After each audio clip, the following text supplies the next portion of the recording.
Let's go, search.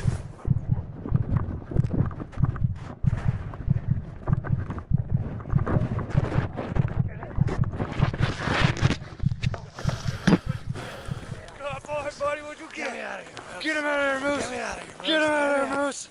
Oh, that's a good boy, Moose.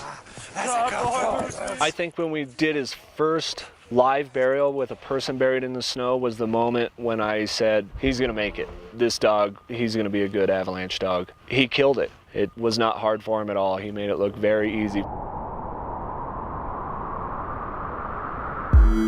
My name is Dustin Brown. This is Moose. It's his first year as an avalanche rescue dog, and I am his handler. The reason we have the avalanche dogs on the mountain is really for a what-if scenario. What if we have an avalanche inbounds? Lots of people skiing at ski areas don't wear an avalanche beacon. The dog would be our next best tool to find a person buried in an avalanche. Here at Crested Butte, our avalanche dog program, we currently have 6 dogs. 4 of them are certified dogs ready to go out on a search. We have 2 puppies, Moose being one of them, that are training. What made me want to get an avalanche dog of my own was being around the dogs all my other years of patrolling. And we can do this all day, huh? And seeing how fired up the dogs get when they're out there training and searching, and it's really fun to be a part of, as well as the appeal of getting to bring my dog to work every day. For an avalanche dog, we start training them day 1 when we get them. With Moose, I started at 8 weeks. Most of the other handlers started right at the same time. We like to have our dogs fully certified no later than the age of 3. Moose is now a year old, so he's been training for 10 months, give or take.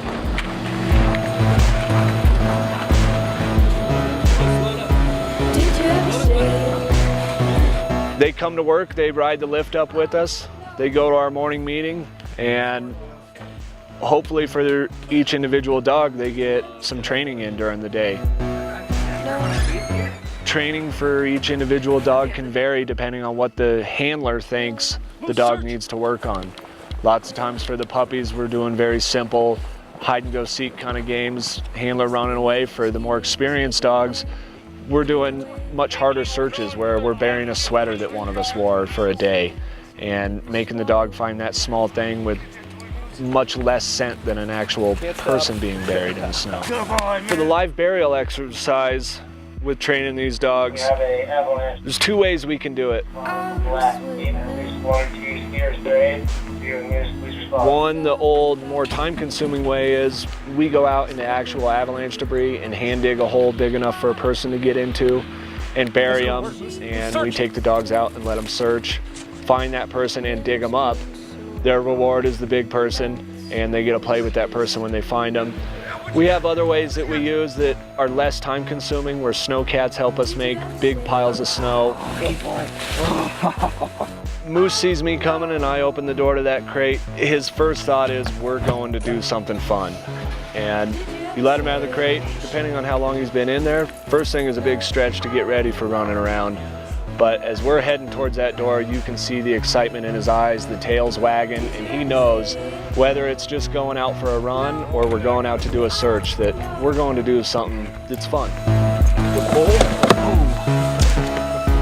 Did you ever see?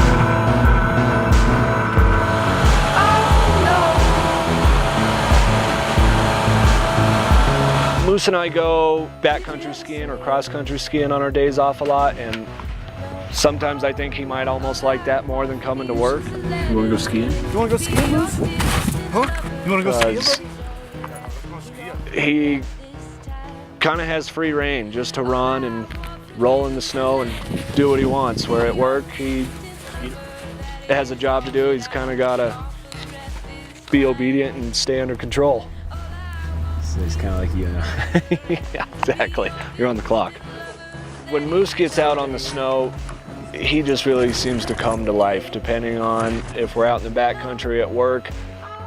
A little of the wild animal comes out in him, and I think just like the rest of us that live in the mountains, he feels free, and it's playtime, and there's a new adventure around every corner.